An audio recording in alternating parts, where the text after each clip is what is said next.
Et c'est avec une grande joie et honneur que vous souhaitez la bienvenue, en particulier aux excellences, Monsieur les ambassadeurs ici présents de France et du Liban.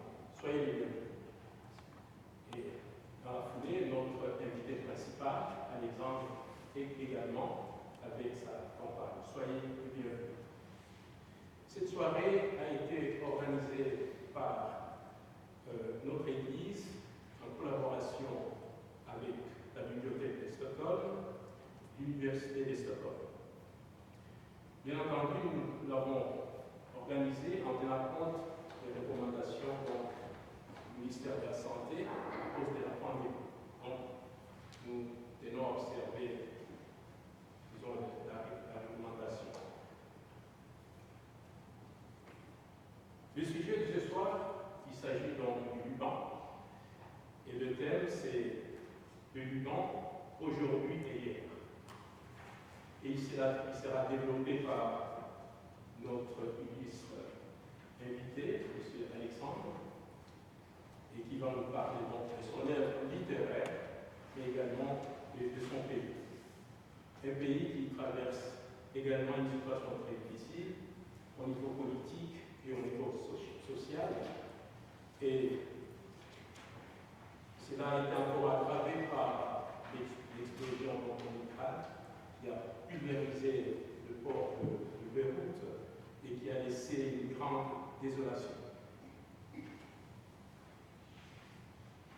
Et nos pensées ce soir, nos pensées fraternelles, de soutien et de solidarité et de compréhension sont destinées ce soir au peuple libanais, sans oublier également toutes les victimes qui sont tombées lors de cette catastrophe. Je souhaite également la bienvenue à mes co-organisateurs de cette manifestation, aux membres de l'orchestre Stockholm Orchestra qui sont ici présents, mais aussi à l'équipe technique qui est chargée donc, du son, Richard. Enfin, avant de passer la parole pour la suite de notre programme, je vous souhaite une belle soirée en notre compagnie, mais en évoquant aussi une pensée mémorable pour notre chère Madame Isabelle, de là où elle repose en paix en France. Je vous rappelle qu'elle avait toujours œuvré dans cette église pour promouvoir le partage de la culture dans sa diversité. Et dans cette église réformée française, nous sommes unis autour de la francophonie dans cette diversité. Merci de votre attention.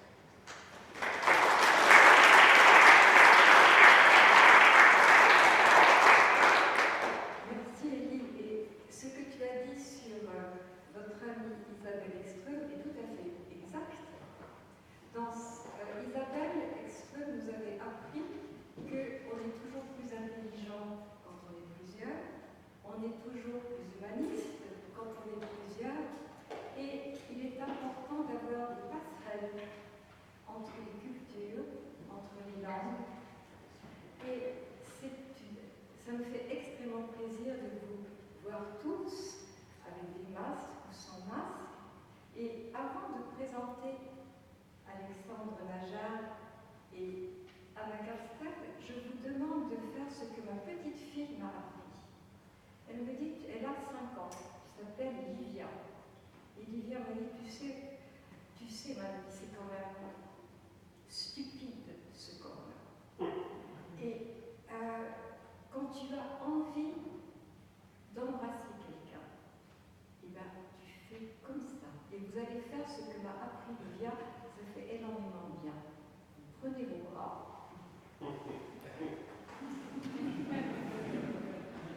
Donc, en restant comme ça, Alexandre et Anna, je vous invite à monter sur scène. Alexandre Najjar est un journaliste, est un poète, est un essayiste, est un écrivain, est un enseignant remarquable, de nombreux prix littéraires, la liste est extrêmement longue.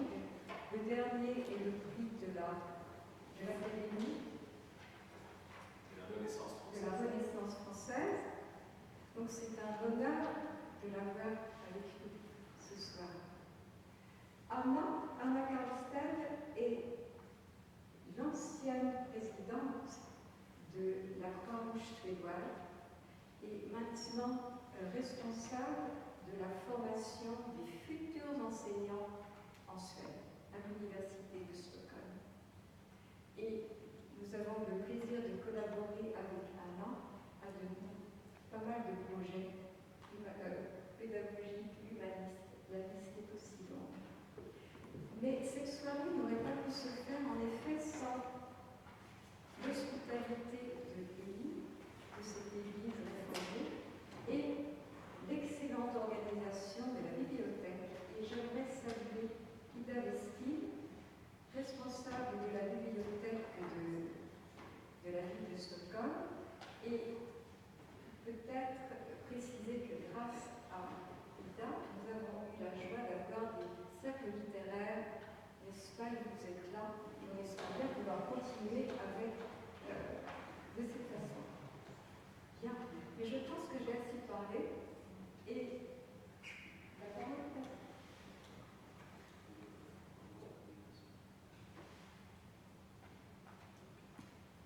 Et avant de Alexandre est à l'habitude, nous allons écouter l'hymne national de la guerre. Je vais vous demander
Comme vous savez, une fois professeur, toujours professeur, il y a une minute, elle m'a dit « Votre masque, Anna, tu l'as mis à l'envers.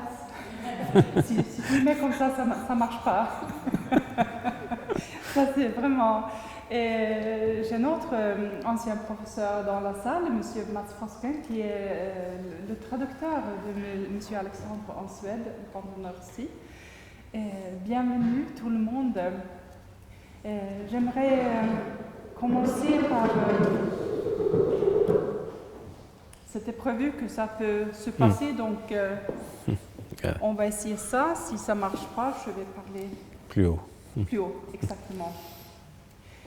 Je veux commencer par un sujet assez grave évoqué par M. Elie, la grande explosion là. Et j'ai pensé Monsieur Alexandre, vous qui aimez vraiment Beyrouth et qui a aussi écrit un très beau livre sur Beyrouth, les événements affreux du 4 août dernier, comment est-ce que vous avez vécu ce désastre? Voilà. D'abord, permettez-moi de vous remercier M. Elie pour son hospitalité, de remercier aussi Aïda pour d'avoir organisé tout cela. Et c'est un grand honneur aussi que toute l'assistance soit là, et Monsieur l'ambassadeur du Liban et l'ambassadeur de France, c'est un grand honneur pour moi que vous soyez présents. Beyrouth est une ville qui a malheureusement toujours été confrontée à des tragédies. On dit que dans l'histoire, Beyrouth a été détruite 7 fois et qu'elle s'est reconstruite 7 fois. Malheureusement, c'est la 8e fois qu'on l'a détruite. Mais c'est une ville, je dis toujours, qu'elle a beaucoup de dignité. Il y a des villes masculines et des villes féminines. Moi, je pense que Beyrouth est une femme. C'est une femme très digne qui a toujours surmonté les épreuves. C'est une femme parce qu'elle évoque pour moi la statue de la liberté, donc la liberté dans le tableau de Lacroix que vous connaissez tous. Pour moi, c'est ça Beyrouth, c'est une ville qui a toujours été le symbole de la liberté dans le monde arabe. Tous les poètes qui étaient exilés, persécutés, se retrouvaient dans cette ville. Mahmoud Darwish dit que Beyrouth est comme notre tente, c'est notre étoile. C'était vraiment une ville qui a toujours été un havre, un refuge pour... Et donc Beyrouth, c'est une femme malheureusement qui subit toujours des épreuves, et là ça a été catastrophique évidemment parce que ça venait dans un contexte déjà très difficile, la crise économique, la crise financière que le Liban vit depuis bientôt un an et demi, et puis cette explosion qui est due à la négligence de certains responsables. Donc, vous avez certainement suivi ça aux nouvelles, donc c'est des stocks de nitrate d'ammonium qui étaient stockés dans le port de Beyrouth, donc plusieurs tonnes qui ont explosé de façon encore mystérieuse. Il y a une enquête de la justice qui suit son cours, et donc ça a soufflé pratiquement une grande partie de la capitale. Moi-même, j'étais à mon étude d'avocat, donc j'étais assis en dessous d'une baie vitrée comme celle-ci. Et puis, il y a eu 2 explosions. La première, c'est comme un petit tremblement. Tout de suite, je me suis souvenu de la guerre, parce que comme j'ai vécu la guerre du Liban, on a quelques réflexes encore.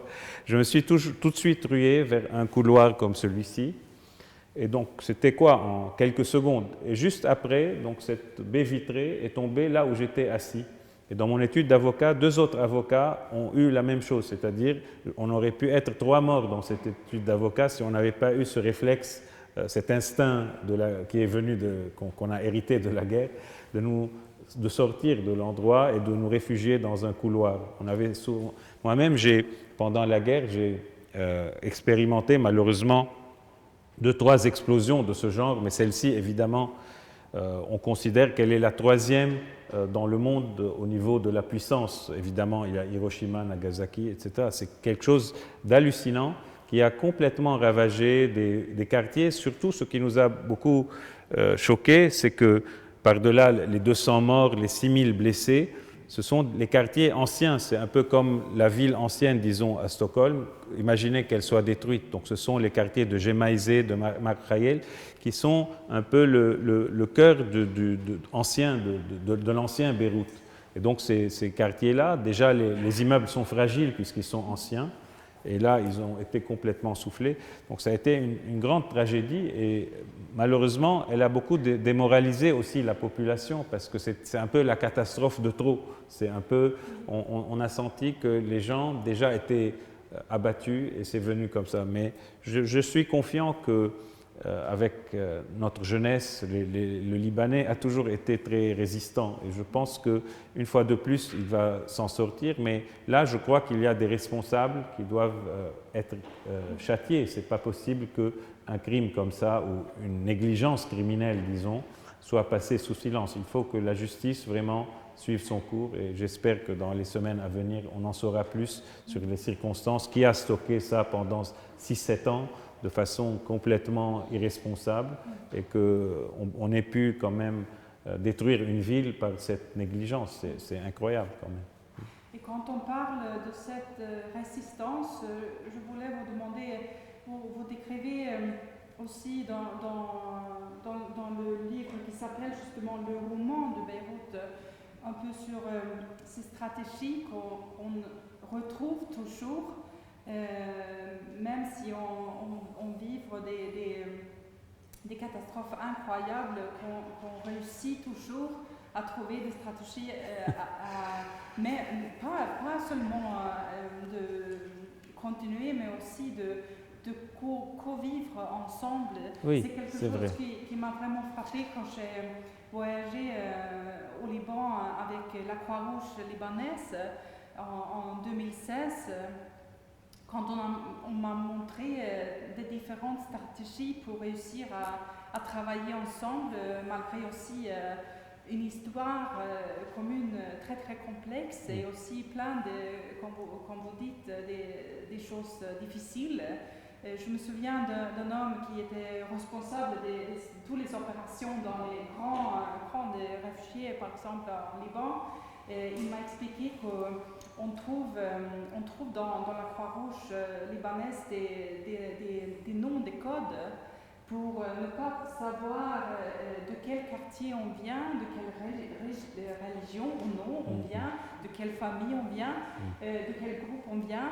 Et lui, c'était un grand homme, très riche comme ça, et responsable de toutes les opérations de la Croix-Rouge, pas seulement en Liban, mais il a aussi pas mal travaillé en Syrie. Et son nom de code, c'était le petit Tourtois. Ah, ok. Et donc, comme ça, on ne peut pas savoir si c'est une femme ou un homme. Ou si c'est vrai que... Et on peut rire à ça, mais ça devient en même temps... ça peut apprendre quelque chose de très important qu'on peut malgré tout, si on veut travailler ensemble, on peut quand même trouver toujours des stratégies pour essayer de trouver quelque chose en commun et essayer de laisser le reste à côté pour pouvoir accomplir quelque chose. Tout à fait. En fait, ce qu'il faut savoir, c'est que le Liban, c'est une mosaïque de 18 communautés religieuses. Donc vous avez, je cite quelques-unes comme ça, donc les maronites, les catholiques, les sunnites, les chiites, les druzes, les protestants, etc. Donc vous avez 18 comme ça. Donc le Liban, c'est une mosaïque de communautés religieuses qui vivent ensemble, tant bien que mal. C'est en même temps une richesse parce que c'est la cohabitation, la coexistence de personnes de différentes cultures religieuses. Mais en même temps, c'est une faiblesse parce que quelquefois, quand des communautés ne s'entendent pas sur des sujets, quelquefois ça peut créer des conflits et des clivages. Et quelquefois aussi, certaines communautés peuvent être influencées par des pays étrangers. Et donc, ça crée des problèmes. On l'a vu, il y a eu 15 ans de guerre où il y a eu une sorte de guerre civile, bien que le mot guerre civile ne me plaise pas beaucoup, parce qu'il y a eu beaucoup d'ingérences étrangères aussi dans cette guerre. Donc c'est vrai que ce qui est aussi, vous avez raison, c'est que quelquefois du prénom de la personne, on peut tout de suite situer si elle est musulmane, chrétienne, druze, de nom de famille également. Donc il y a le prénom, le nom de famille. Souvent au Liban, on demande tout de suite de quel village tu es pour situer. Déjà, si on répond de quel village on est, on sait très bien tout de suite si on est dans des régions chrétiennes ou pas. Et donc Amin Maalouf, l'écrivain que vous connaissez tous, m'avait dit que lorsqu'il était arrivé en France, il avait ce réflexe de demander à ses amis écrivains ou éditeurs de quel village tu es. Et l'autre se disait de quoi tu te mêles presque. C'est une question qu'on ne pose pas. Mais au Liban, c'est une question de réflexe. Et en même temps, on est très fiers quand on est d'un village. Moi-même, je suis de Beyrouth. Des fois, j'envie, enfin mon origine c'est de Der El Kamar, un village dans le Chouf. Je trouve que des fois, appartenir à un village, c'est plus intéressant qu'à une ville comme Beyrouth, que j'adore puisque j'ai écrit un livre dessus. Mais les villages, c'est comme une petite communauté où tout le monde se connaît, etc. À Beyrouth, c'est tellement grand que, on n'a pas ces affinités-là, cette appartenance. mais quand même c'est une ville. Justement, peut-être que sa beauté, c'est cette variété, ce cosmopolitisme aussi, parce que beaucoup d'étrangers y vont.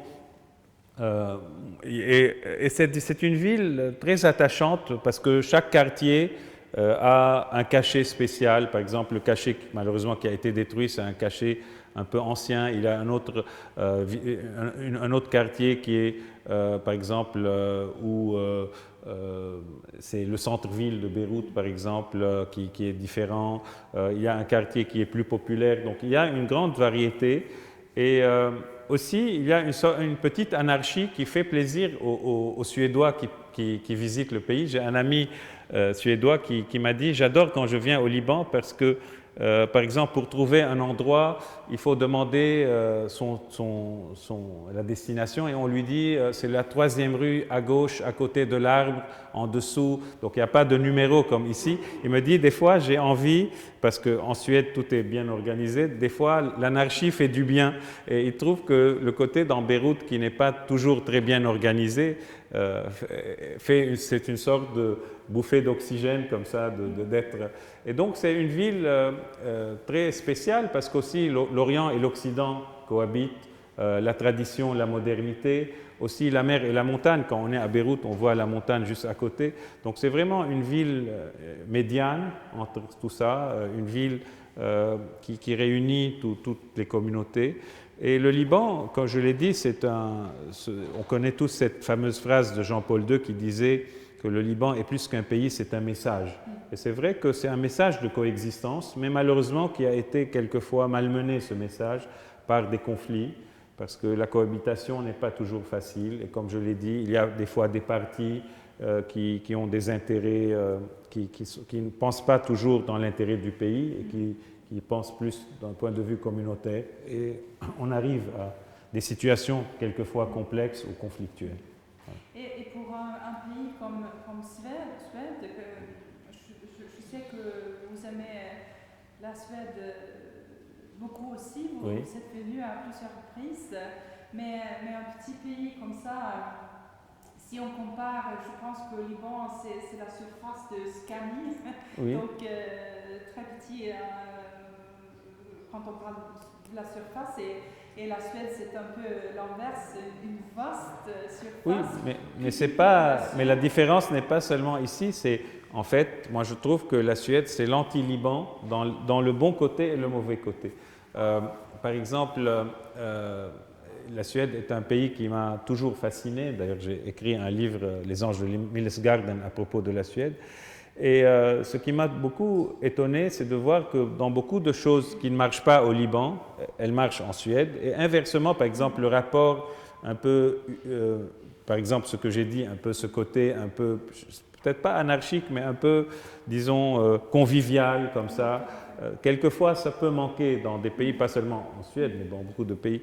D'un autre côté, par exemple, la lutte contre la corruption au Liban, malheureusement, on a une classe politique, enfin une grande partie malheureusement est corrompue, alors qu'en Suède, on voit bien que dans la classe politique, c'est quand même un sujet tabou et qu'en général, quand il y a une sorte de corruption, tout de suite, la personnalité est appelée à démissionner ou non. Au niveau de l'écologie, on sent que la Suède, par exemple, se concentre beaucoup sur tout ce qui est écologie, nature. Et au Liban, malheureusement, il n'y a pas cette importance qui est accordée à ce domaine-là. Donc on voit bien que sur beaucoup de sujets, ils s'opposent, les deux pays s'opposent. Mais en même temps, c'est ce qui, pour moi, me séduit, c'est de voir, quand j'observe en tant qu'écrivain ou en tant que voyageur, une société comme la Suède, j'ai toujours, je trouve très intéressant de confronter les points de vue, les mentalités, la sociologie des deux pays. Et c'est enrichissant de voir cela.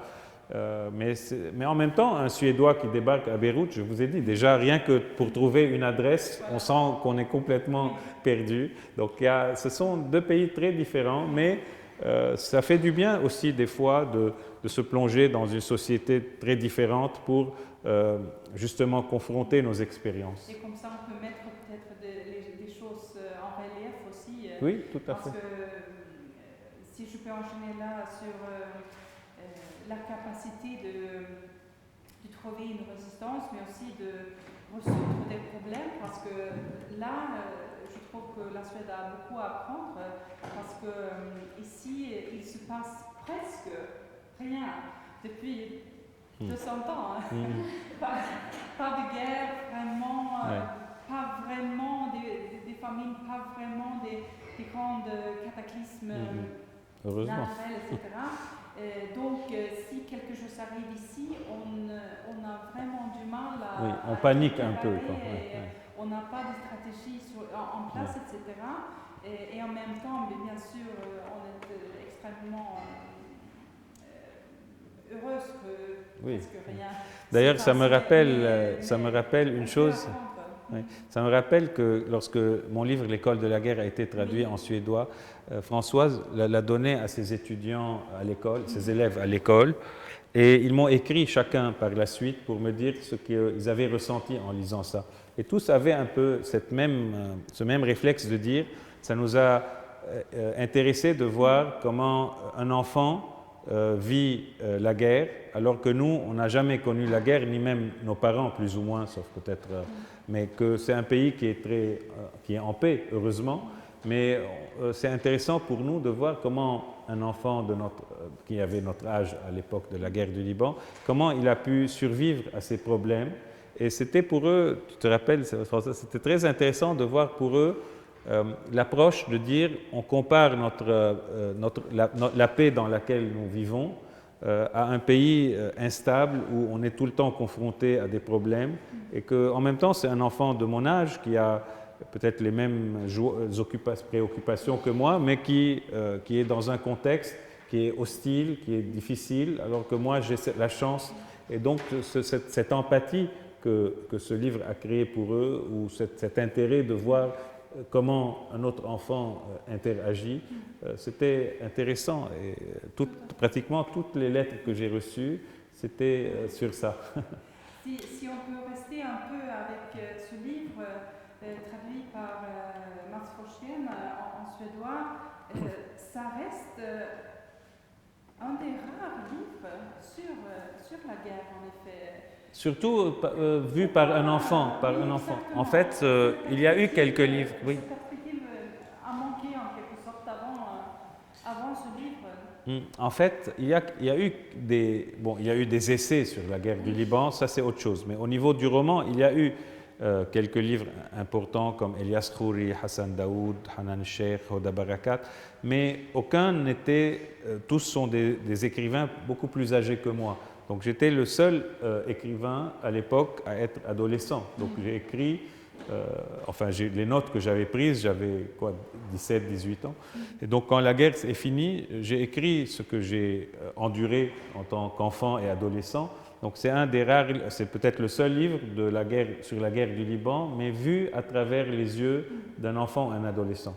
Et qu'est-ce qui change en fait? Ce qui change, c'est que en fait, quand il y a la guerre, les seigneurs de la guerre ne demandent pas leur avis aux enfants. Donc ils sont les premières victimes de la guerre, ce sont des innocents qu'on ballotte d'un endroit à un autre, leur école ferme, ils doivent être dans les abris et ils n'ont pas voix au chapitre, ils ne sont pas dans la politique, ils ne sont pas des miliciens.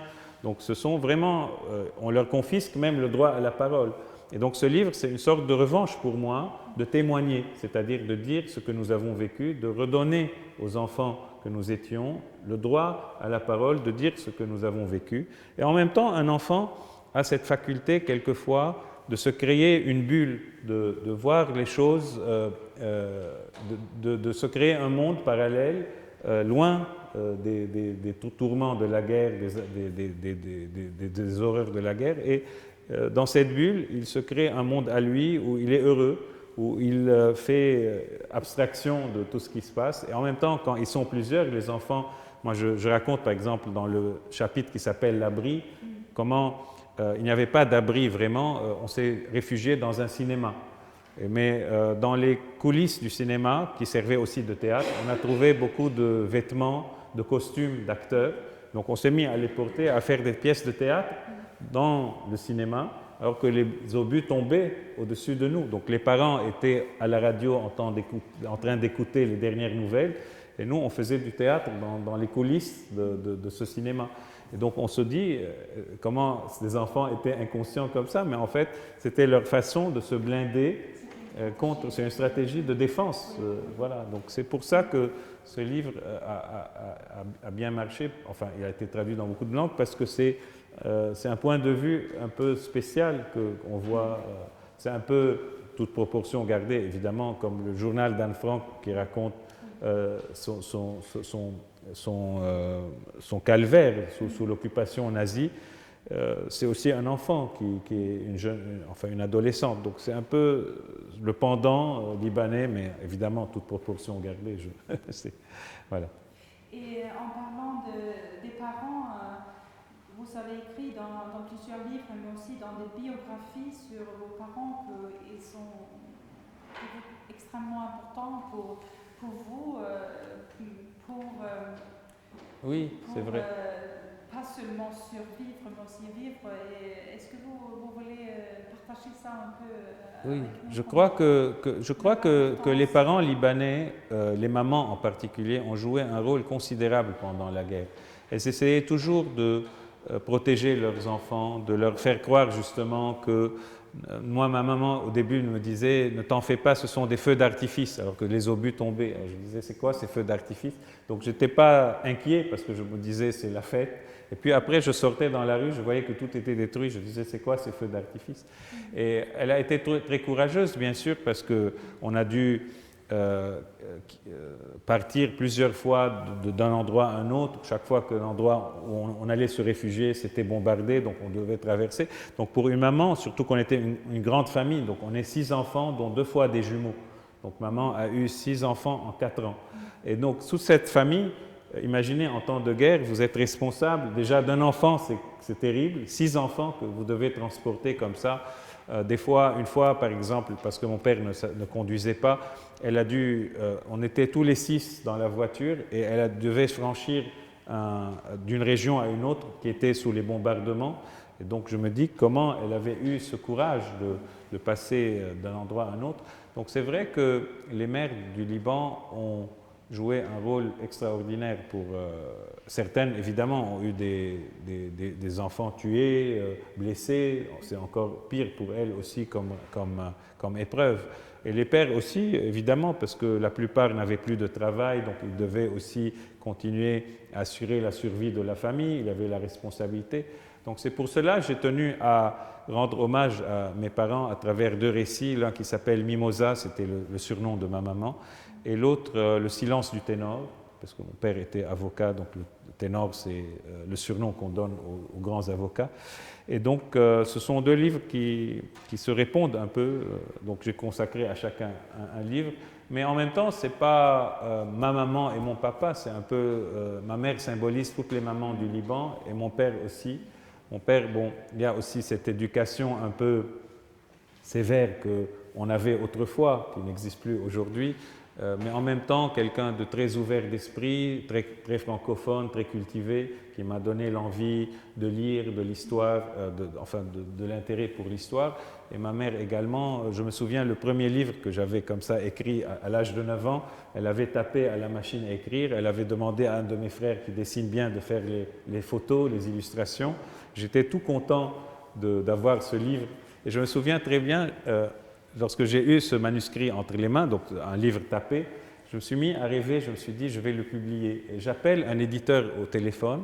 Donc il y a un éditeur libanais qui s'appelle la librairie Samir, donc l'édition Samir. Donc le responsable répond au téléphone. Et vous avez quel âge? Donc j'avais 10 ans peut-être. Oui. Et je lui dis bonjour monsieur, j'ai un livre à publier chez vous. Il me dit mais quel âge as-tu mon enfant? Alors moi j'ai menti, je lui ai dit j'ai 14 ans en disant, mais même 14 ans c'était... Alors il me dit passe-moi ton papa. Alors moi j'ai eu peur, parce que mon père ne savait pas que j'avais fait ce livre et je lui en avais pas parlé, donc je dis je vais pas aller lui dire, et donc j'avais raccroché. Et ce qui est très marrant, c'est que 15 ans après, je l'ai retrouvé dans un salon du livre et je lui dis « Est-ce que tu te souviens, une fois un enfant t'avait appelé Et lui me disait, non, c'est loin, je ne me souviens pas très bien. Je lui ai raconté l'histoire, il a beaucoup rigolé. Il m'a dit, si j'avais su, j'aurais signé pour les 10 livres à venir. Je dis, comme quoi... et ça, c'était pendant la guerre. Imaginez que pendant la guerre, ma maman,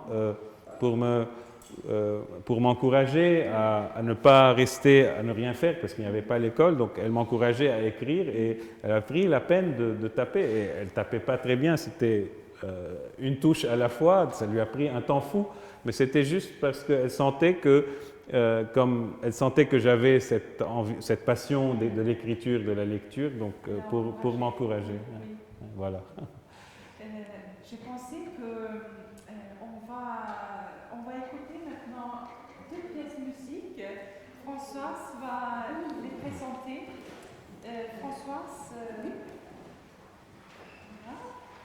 La première pièce de musique s'appelle, je ne sais pas si je prononce correctement, Atini Nai.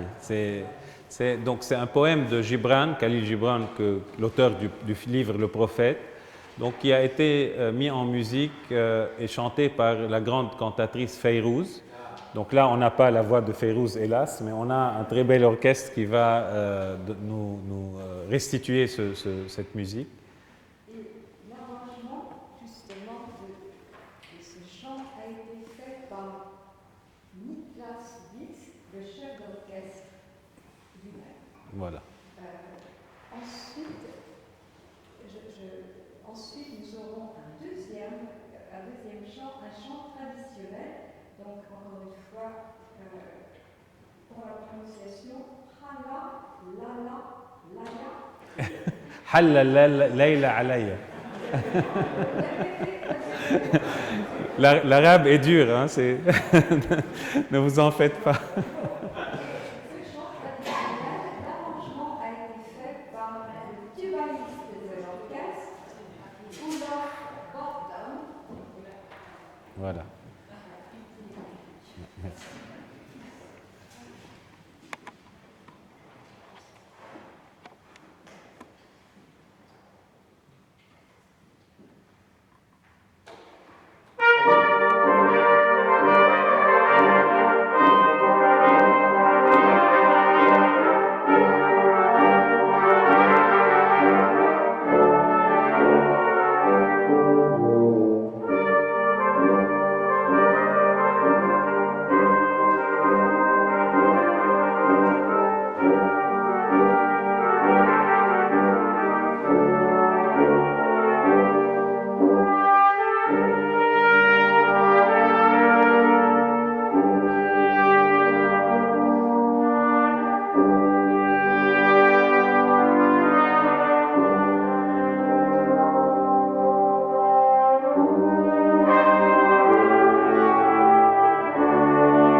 pour une formation d'instruments avant. Voilà.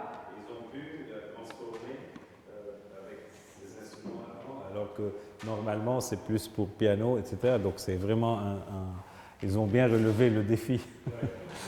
Magnifique. Och så fantastiskt. Ni har antagit utmaningen att transformera stycket till helt andra instrument än vad det brukar ses med. Alors, Françoise a mentionné ce grand écrivain Khalil Gibran. Oui.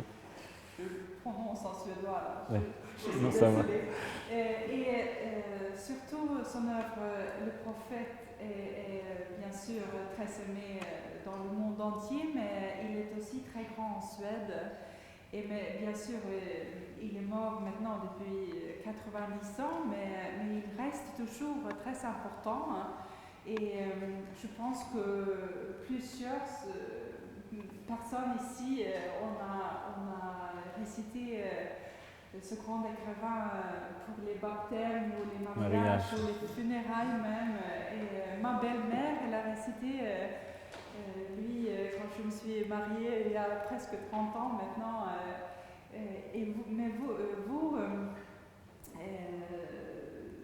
On a toute la diversité de votre production littéraire, mais vous êtes aussi un expert de ce grand écrivain. Est-ce que vous pouvez nous raconter un peu En fait, ma rencontre avec Gibran est venue du fait qu'il y avait une collection de grands personnages spirituels dans une maison d'édition qui s'appelait Pygmalion. Et donc, il y avait donc beaucoup de penseurs, de gens qui s'intéressaient à la spiritualité. Et donc, l'éditeur me demande, est-ce que comme tu écris en français, que tu es libanais, est-ce que tu pourrais écrire sur Gibran?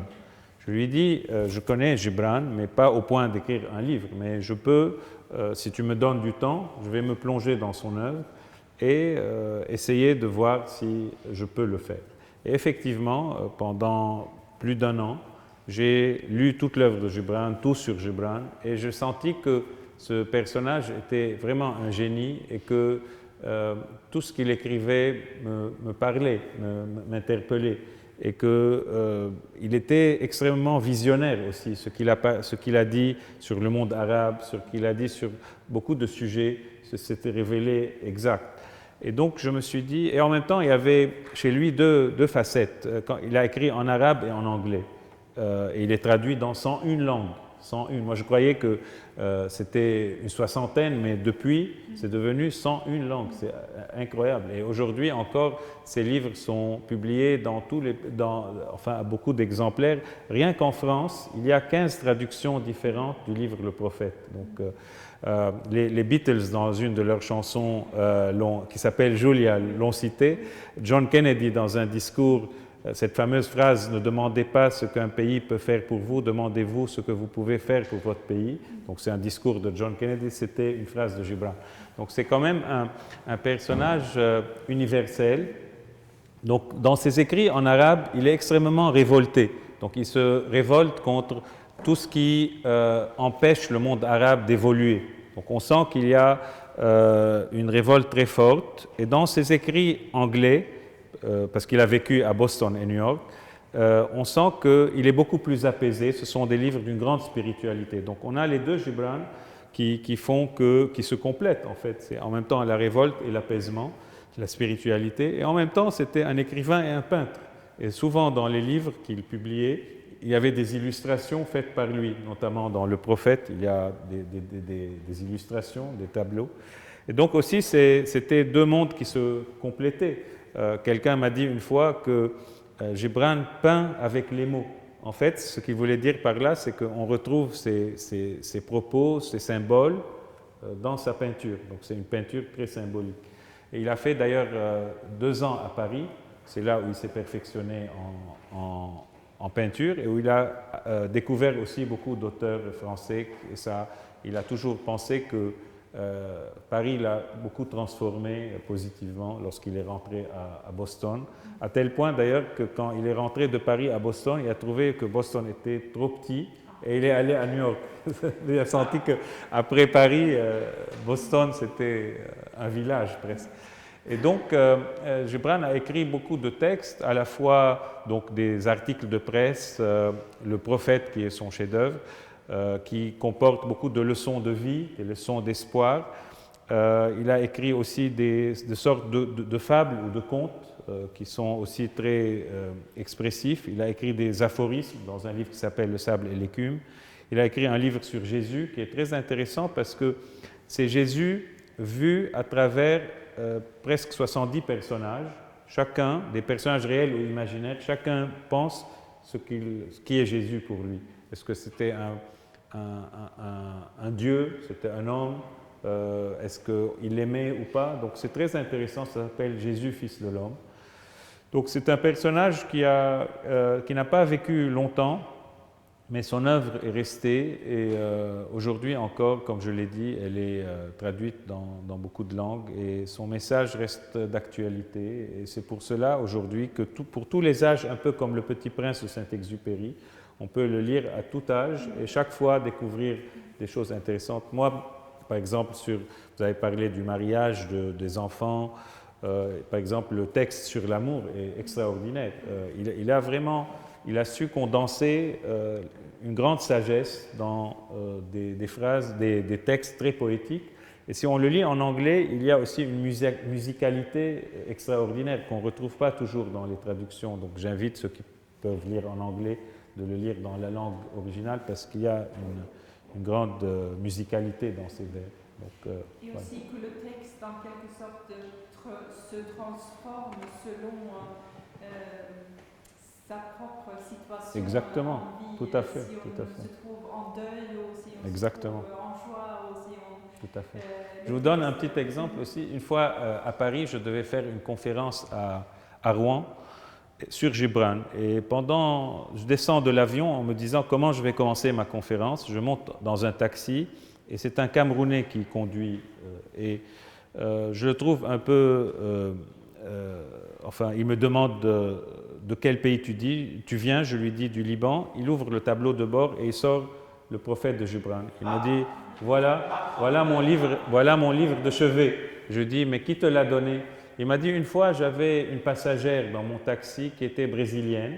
Elle m'a vu très abattu et déprimé. Elle m'a dit donne-moi ton adresse et je vais t'envoyer un livre qui va transformer ta vie.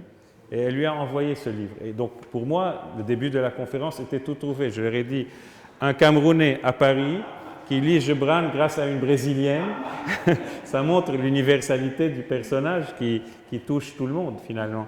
Et donc c'est vraiment touchant de voir cela. D'ailleurs, pour la petite histoire, Elvis Presley, le fameux Elvis, était à un moment, on l'avait envoyé de force faire son service militaire. Et donc il était très déprimé, je pense qu'il avait perdu sa mère. Et quelqu'un lui offre Le Prophète de Gibran. Et il est tellement subjugué par ce livre qu'il met des annotations en marge. Chaque texte qu'il lit, il met des annotations. Et quand il est rentré aux États-Unis, il a tellement aimé ce livre que chaque fois, il l'offrait à ses amis et il recopiait les annotations pour leur montrer ce qu'il avait aimé. De telle sorte que lorsque, dans une vente aux enchères, on a dit il y a Le Prophète de Gibran, annoté par Elvis. Tout le monde s'est rué dessus, mais en fait, on s'est rendu compte qu'il y avait 15 comme ça, 15 livres, parce qu'en fait, chaque fois qu'il offrait à ses amis, il annotait. Et donc, c'était une anecdote, mais pour montrer aussi que même quelqu'un de pas très intellectuel comme Elvis, mais en même temps qui était sensible, il avait apprécié ce livre et il le distribuait à tous ses amis avec ses annotations. Est-ce qu'il y a une question que j'aurais dû vous poser? Vous avez admirablement couvert tout. Peut-être juste un mot sur Beethoven, puisqu'ils vont jouer Beethoven. Donc j'ai fait que j'explique. En fait, c'est le 250e anniversaire de Beethoven. Oui. Et j'ai pensé, on a un très bon festival au Liban, on a plusieurs festivals importants. Il y a le fameux festival de Baalbek où tous les grands chefs d'orchestre, les musiciens sont venus se produire. Et on a un autre moins connu, mais qui est spécialisé en musique classique, qui est le festival Al-Bustan. Et on m'a demandé, à l'occasion des 250e anniversaire, de faire un texte sur Beethoven avec un grand pianiste libanais qui s'appelle Abderrahman Bacha. Je vous invite à découvrir son œuvre, donc Bacha, B-A-C-H-A, qui est un excellent interprète de Chopin, qu'il joue sans partition, il connaît tout Chopin par cœur, et Beethoven. Et donc, il avait joué des morceaux de Beethoven entrecoupés de textes que j'avais écrits sur la vie de Beethoven. Donc, ça s'appelle Les Confessions de Beethoven. C'est en fait des aspects pas très connus du personnage. En fait, on sait qu'il était sourd, mais on sait très peu de choses sur sa vie. Mozart est plus connu peut-être grâce au film Amadeus, donc tout le monde le connaît. Mais Beethoven, je sens qu'à part les connaisseurs, il y en a certainement beaucoup, mais Monsieur Tout-le-Monde ne sait pas très bien ce qu'il a souffert, ses rapports avec les femmes, la politique, son neveu, l'argent. Donc c'est le côté humain. Et c'est ce que j'ai voulu faire à travers ce livre, donc, qui a été ensuite publié sous forme et qui a été joué récemment en France aussi. J'espère qu'on pourra. On voulait le faire en Suède, mais il y a eu le corona. Peut-être l'année prochaine avec Bacha, s'il accepte, s'il est libre à cette époque-là. C'est vraiment un excellent pianiste dont on peut vraiment être fier et qui joue admirablement Beethoven et Chopin. Voilà. Donc on va là, je pense, clôturer en beauté. Merci infiniment et on va faire une grande conférence l'année prochaine sur notamment la tolérance. Et là, on va essayer de réaliser cet événement autour de Beethoven qu'on a raté cette année. Mais je pense que ça donne vraiment de l'espoir qu'on peut garder quand même les contacts et les événements interculturels. Le fait que vous êtes venu avec votre femme aussi, ça donne vraiment un peu d'espoir aussi et qu'il faut essayer de travailler ensemble pour ne pas moi je crois aussi que moi je pense aussi que le Liban aussi, s'il a survécu à 15 ans de guerre, s'il survit aujourd'hui à ce qui s'est passé, c'est surtout grâce au cerveau des Libanais, grâce à la culture du Liban. Ça, on ne peut pas la tuer. On peut détruire des pierres, on peut détruire des immeubles, on ne peut pas détruire la culture d'un pays comme ça. Donc je pense que ce soit Bachar, Malouf, tous ceux qui produisent de la culture au Liban, c'est par eux finalement que le Liban restera le vrai Liban que nous aimons et le Liban positif et qui rayonne. Voilà. Et le monde. Voilà. Merci.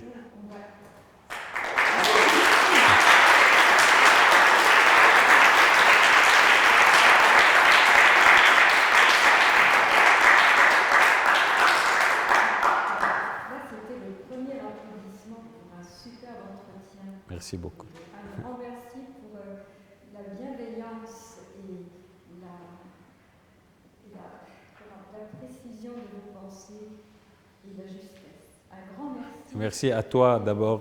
Tu es toujours dans tout ce qui est francophonie. Tu es vraiment un pilier en Suède. Et Un pilier maintenant à un orchestre. Oui.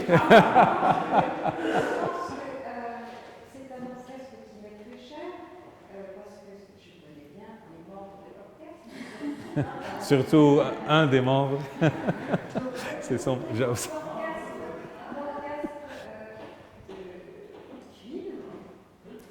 Avec Rosemary Peterson au corps.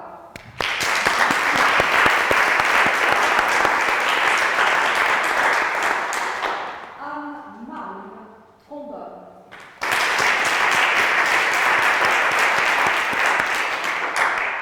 Hélène Hedström, trombone.